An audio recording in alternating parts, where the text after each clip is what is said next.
Hello everyone and welcome back. I am Duke Silver and today we're going to be playing some Amateur. Now Amateur's ability is at level 3 you get a level 4 treasure and yeah, that's pretty much it, and that's enough. It's a very powerful effect because yeah, a lot of level 4s, pretty high tempo, so you get kind of a really big boost on 3.0, which is nice. Lets you carries you through the mid game very well. And also there's some build around treasures, which we are going to see in this game. We pick up a couple apprentice owls early here, and we get a few free rolls here to add stats to them, which is really nice. We'll also bank the gold with the shield there. Just considering if we want to fire off the free roll or take the cat angel there, but we decided to just take the free roll and forego the cat. There's another free roll, and I consider just not taking it because if we take another roll and find an apprentice owl, then I mean locking going into 3 is a little bit awkward. But yeah, we just take the dwarfy because we have on equipment already, and then take our free roll. We didn't want to spend. I mean, we could, because we had the shield, we could have spent the gold to roll and then sold for an apprentice owl triple, but decided against that, and I think that's for the best. All right, so we get shooting star as our level 3 or level 4 treasure on 3.0, and you'll notice I just jammed the future vision experience spell. That's going to let us go up 2 XP, but we only get 3 rolls before we have to give the XP back. We're going to pick up a horse thief here. Getting horse thief on 3.1 is like a pretty big game. You just you get a decent amount more stats when you get it ahead of curve like this, because it's going to be stealing 3/2 from each of the characters next to it, only for the fight. But horse thief does keep the stats permanently. Sorry. Also shout out to theft. Horse thief, a character named after a great SBB streamer. You should definitely check him out if you see him live on Twitch. So yeah, again, we want to avoid rolls here because if we roll 2 more times, we're going to lose our 2 XP that we spent 5 gold on. So the goal of this, or the goal of us at this point, goal for us at this point, is to just play the shops that we get. While also we do kind of want to build into the cat stars comp, and that's one of the reasons that I just jammed the future vision, because with the shooting star, we just want to assemble a bunch of cats, and then every time a cat dies, it's going to generate a star. And for those that don't know how stars work, so after a certain amount of turns, the star needs a certain amount of turns to charge a certain amount of attacks in a combat. You'll see the bottom number ticking down every time an attack happens, and the top number denotes how much damage it does. You can only have 7 stars max, but every star that you charge over your maximum of 7 will add its attack to one of your existing stars. So charging extra stars does help. So that's why we just want to generate as many as possible with our tokens, and we want to race to level 6 and find a character called Oberon. So Oberon is a level 6 neutral fairy that is going to add his attack to every star that we charge. So if we have a whole bunch of tokens, we're charging a bunch of stars with the shooting star treasure, and Oberon's adding his attack, which starts at 20. It just adds up really fast, as you'll see later in the game. Generally, I mean, I wouldn't recommend forcing, but I mean, when you get a build around treasure like that at level 4 with the future vision, like it's just hard for me to help myself. Also, like this is at a point where I was really trying to test the limits of future vision, because not being able to roll is a pretty big restriction. By the way, we are on level 6 now.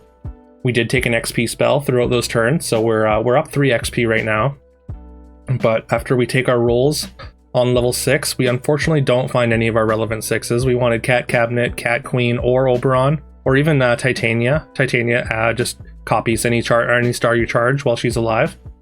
But yeah, we're gonna pick up a second succubus here. Just some scam for tempo, just to try and keep our health high until we can find our pieces for our comp. We've got a lot of our summons, so we've definitely got a good foothold. And I mean, we have the linchpin treasure, so. But yeah, when you're looking for very specific cards at 6, sometimes you just don't find them, especially with a character pool this big. Spend a few turns rolling here. Also, apologies for the speed of the combat throughout the game. This was one of my earlier games, so I didn't really take into account like how watchable it would be on YouTube for these videos. I just played the entire closed beta at 4 times speed, so I believe we do make the adjustment in here. All right, we just picked up a card called Nocturne. So Nocturne says whenever one of your, or all your characters have Slay, and whenever they slay, Nocturne charges a star with 33% of his attack. So any like incidental slays that we get from any of our characters is just going to add more attack to our stars, and our stars are pretty much going to be full the entire time just from the shooting star treasure on these summons. So it just kind of stacks up even more. All right, we get a level 5 treasure. We're just going to take Poison Apple, which is going to function essentially as a kill spell here. It's going to reduce the toughness of one of their characters to 1, and with these, with all these little summons and small amounts of damage from the shooting stars, we're just going to be able to kind of poke them to finish it. So it's like 90% of a kill spell, I would say. Definitely a lot better in a comp where you're poking your opponent a lot with a lot of different sources of damage. All right, we're going to sell these cat boxes for this cat cabinet. Cat cabinet's going to be a big power spike for us. It summons 2 catnip into bottles, which both summon funny cats, and funny cats will add stats to our entire board for every cat we summoned in the previous fight. So it's just a big compounding effect, kind of just what cats do. I'm sure if you're familiar with this game, you know about cats at this point. But yeah, just adds a lot of stats overall to our board. So we're really, really happy to pick that up. And there's another cat cabinet. Again, very happy to pick that up. We're getting a lot of our cat pieces now. We just need to find Oberyn to really make these stars pop off. And like, I think this is slightly better than like just like your standard cats comp.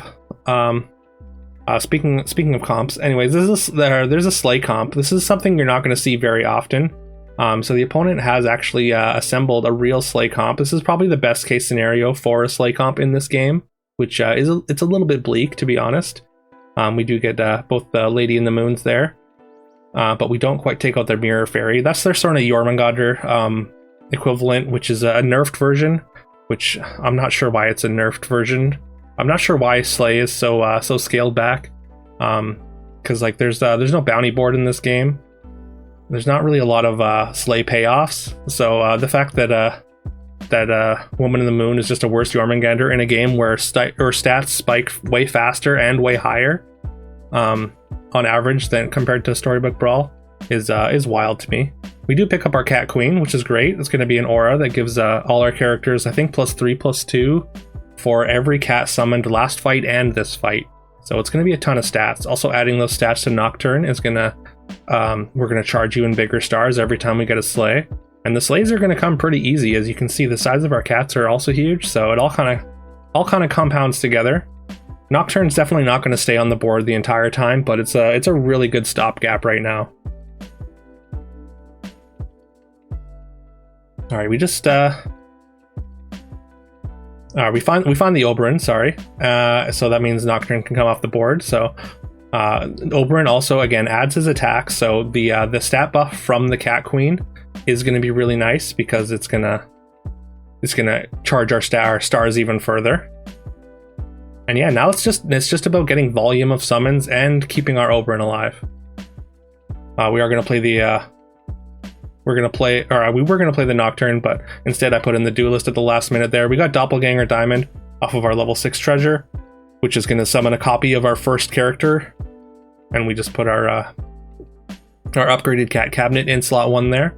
We're definitely not going to get full board space from our summons, and we just kind of have to be okay with that.